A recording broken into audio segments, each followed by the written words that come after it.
What's up, everybody? Welcome to episode 8, Quarantine Cooks. And this one's kind of special to me. So like 2 weeks ago, I came back from the grocery store and there's this massive Amazon box on my front step and it weighed like 15 pounds. I was kind of freaking out because I couldn't remember what I bought on Amazon that would have been 15 pounds. And I brought it inside and I opened it up and it was this beautiful gift from one of my best friends, Dustin. He recently moved to Brooklyn and opened up his own little woodworking shop, and he surprised me with this beautiful handmade butcher's block, and I absolutely love it. So it kind of got me thinking, what can I make for you? What I can do is maybe dedicate a recipe to you. So Dustin, I know that you're a vegetarian. I haven't made any vegetarian dishes on the show yet, so I wanted to make something awesome for you. So it kind of got me thinking, like, what's an awesome vegetarian dish? And I think the one thing that I came up with was falafel. So I kind of set out on a quest to come up with the best falafel recipe that I could. I spent like hours researching different falafel recipes. So I'll just show you my book here. I've got like pages upon pages upon pages of like different elements from different popular falafel recipes. And I think I've kind of gathered them all together to create what I think is the internet's best falafel recipe. So I'm going to put this dish together in multiple phases. So I'm going to start with a baba ganoush, which is going to be a nice spread to put inside of the pita. Then I'm going to make a tzatziki sauce to kind of go on top of the falafel. I'm going to bring a pickled element into this. So I'm going to lightly pickle some cucumbers and some red onions. And then we're going to bring a fresh element into this with some shredded cabbage and tomatoes. And then as for the falafel itself, I want to make a really green herb-filled falafel that we're going to deep fry at home, and hopefully everything's going to turn out great. So Dustin, this recipe's for you. Thank you so much for this beautiful gift. I absolutely love it, and I hope I can make this for you sometime soon. So the first thing we're going to do is get our sauces prepped. Both the baba ganoush and the tzatziki should be served chilled and will taste better after the flavors have had some time to hang out for a bit. So we'll start with getting our eggplant prep for the baba ganoush. One pro tip is you want to buy male eggplants. Male eggplants are identified by a dot or circle on the underside instead of a line or a slot. Male eggplants have significantly less seeds than female eggplants, so we won't have to de-seed this once it's roasted. So traditionally, baba ganoush will add crushed garlic to the eggplant after roasting, but we're actually going to roast the garlic inside the eggplant to get a nice deep flavor. All you have to do is just wash your eggplant and take a paring knife and stab some holes in the eggplant for the garlic to squeeze into. I found it useful to give the knife a little twist to make it easier to get them in. I've got about 3 cloves of garlic here broken into a bunch of pieces that I'm going to insert all over this eggplant. Once you're finished with that, just wrap it in tin foil and toss it on a baking sheet and throw it in a 425-degree oven for about an hour and 15 minutes. You want this thing to completely collapse and be super soft. You're going to need to give your eggplant some time to cool once it's out of the oven. So once cooled and safe to handle, just cut it in half with a paring knife and use the utensil of your choice to scrape all of the meat out of the eggplant and into a bowl. Both the eggplant and the garlic will be super soft and easy to mix together. Once you've got that scraped out, just give it a nice smash with a fork and get it all mixed together. Then just add like 2 tablespoons of tahini, the juice from half a lemon, salt and pepper, and a little scoop of Greek yogurt for some creaminess. Mix that all up and toss it in an airtight container and into the fridge to cool. Before you serve this, check it for seasoning, and if it needs a bit more salt and pepper after it's cooled, toss that in and give it a mix. The flavor profile will change on this once cooled and it's had some time to hang out. So now we're gonna get going on our tzatziki sauce. This is super easy. All you have to do is peel a cucumber and use a cheese grater and grate the entire cucumber into a bowl. The next step here is the most important when making tzatziki. So you want to salt your cucumber with kosher salt, mix it up, and just let it hang out for like 10 to 15 minutes. The salt is going to draw all the moisture out of the cucumbers so you don't have a watery tzatziki sauce. While that's sitting, you can get the rest of the sauce prepped. So throw about 2 cups of plain Greek yogurt into a bowl and finally chop an entire bunch of dill. After 15 minutes, put all of your cucumbers into a clean kitchen towel and wring it out. You'll see all the moisture that comes out of these guys, and this is going to help give your sauce a nice thick consistency. Then add these cucumbers to the yogurt and give it a stir. Once combined, come in with your dill and add to taste.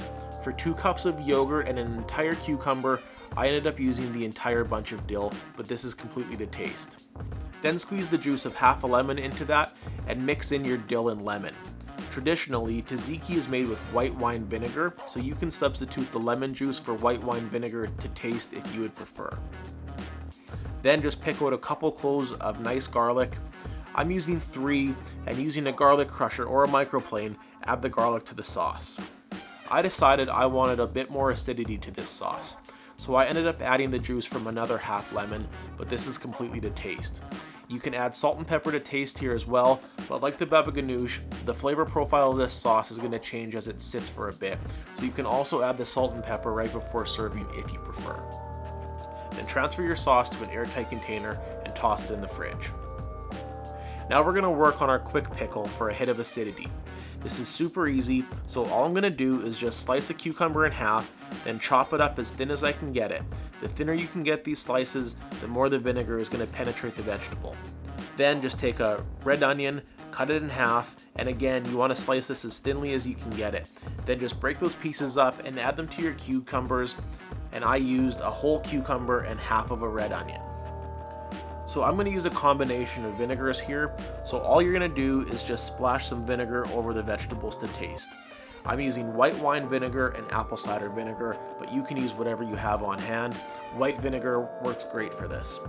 Then just keep splashing and mixing until it tastes how you like it. So now we're going to get our fresh vegetables prepared. I'm going to use red cabbage and tomatoes for this today. Truthfully, I prefer the taste of green cabbage, but the red photographs better, so I'm going to use that. To prep the cabbage, just cut it in half at the core. Then chop out the core, and then chop this in half again, and just like the pickled cucumbers, slice this as thin as you can get it so that you're not chomping on massive pieces of cabbage. Then with the tomatoes, all I'm going to do is just cut them in half, cut the stems out, and cube them up. Toss all of this into a Tupperware and into the fridge. So now I'm going to start working on the falafel. This is all going to be going into a food processor later, so you don't have to be too precise here, but I am going to rough chop some parsley and cilantro. By pre-chopping them, it's just going to help them break down in the food processor later, so just give them a rough chop. If you don't like cilantro, that's fine. Feel free to omit and just use pure parsley. You can also add a bit of mint here too if you like, but not a lot because it can be overpowering. Then I'm just going to smash some garlic and get it out of its papers and set that aside. No need to do anything more with those right now. So the one thing I didn't show you is that you have to take these dried chickpeas and soak them overnight. So all you do is just empty a bag of chickpeas into a massive bowl, cover them with cold water, and set them on your counter overnight.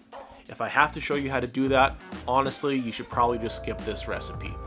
So then just take your chickpeas that have been soaking overnight and just strain out all of the water. Once strained, just give them a rinse under the sink to get them nice and clean. Then you're going to come in and fill your food processor to near capacity with chickpeas. Then you're going to come in with your herbs. So the goal here is to get 2 full cups of chopped herbs in here. I'm using 1 1/4 cups of parsley and 3/4 of a cup of cilantro, but you can adjust these ratios to your preference. Then just give these a preliminary couple pulsings to get the ball rolling and get them a bit mixed up. I definitely added too many chickpeas here. I ended up having so many chickpeas left over from that one bag that I soaked overnight and a ton of herbs left over that I actually made 2 batches of falafel. If you don't overfill your food processor like I did on the second go, it makes mixing this much easier. Lesson definitely learned. So once you gave that a bit of a pulse, just come in with the juice from 1 1/2 lemons, your crushed garlic, I had like 5 small cloves, and a teaspoon of baking powder to give them some lift. Then just hit these guys with a generous pinch of kosher salt, a bunch of turns of fresh cracked black pepper, and a healthy pinch of cumin. Then you can throw the lid back on and keep pulsing until it comes together. You might need to take like a rubber spatula and just scrape the sides down a couple of times to keep it going, but just keep pulsing until it comes together. Okay, like I said, this is done when everything comes together. You don't want falafel puree, but it definitely holds together better the finer you pulse it. So you almost want to have like a sand-like consistency here. Then, maybe the biggest tip I can give you is that this works significantly better if you take your falafel mix, throw it in a bowl, and let it sit in the fridge for like 20 minutes before scooping. My first batch scooped beautifully. I made my second batch on a whim and didn't let them sit for a bit. They still held together decently well, but working with the mix that sat in the fridge while the oil warmed up was definitely easier. So with your falafel mix resting, we can get our oil ready for deep frying. This is my first time deep frying anything in my house, and I was honestly scared shitless. I mounted my camera like 5 feet above the pot so it didn't get splattered with oil. I even changed my shirt so if I did get splattered with hot oil, I wouldn't mess up a good black t-shirt, but it was actually the most anticlimactic thing in my life. What a letdown. It was so tame and so easy. If you're scared to deep fry it in your house, don't be, it's all good. Okay, so all you've got to do is just fill a heavy bottomed pot, I'm using a Dutch oven, with enough oil so that the falafel balls can be totally submerged and have room to float around while they're in there. You want to use like a neutral flavored oil, like canola, peanut, vegetable maybe. Don't use olive oil here. So you probably also want some way to measure how hot the oil is, because we're gonna aim to fry these guys at like 350 degrees. But truthfully, I kind of took my eye off the thermometer for a couple minutes and then realized I was frying at 380 for a bit and they were still all good. So just like try to be in the ballpark. So all you do is just fill it up and turn on the heat and wait for it to come up to temperature. I didn't blast my stove on full go because I wanted it to come up to temp kind of slow, but I also wanted to be able to control the temp a bit better. So I just filled it with oil, throw your burner on like 8, and just wait patiently for it to come up to 350. So it takes a bit for your oil to come up to temp, so while you're waiting you can get your falafel balls prepped. I used a cookie scoop with that little thing that where you squeeze it, it makes your batter pop out, and that was a lifesaver. I was absolutely terrified that these were going to fall apart because every time I tried rolling them with my hand, they just crumbled.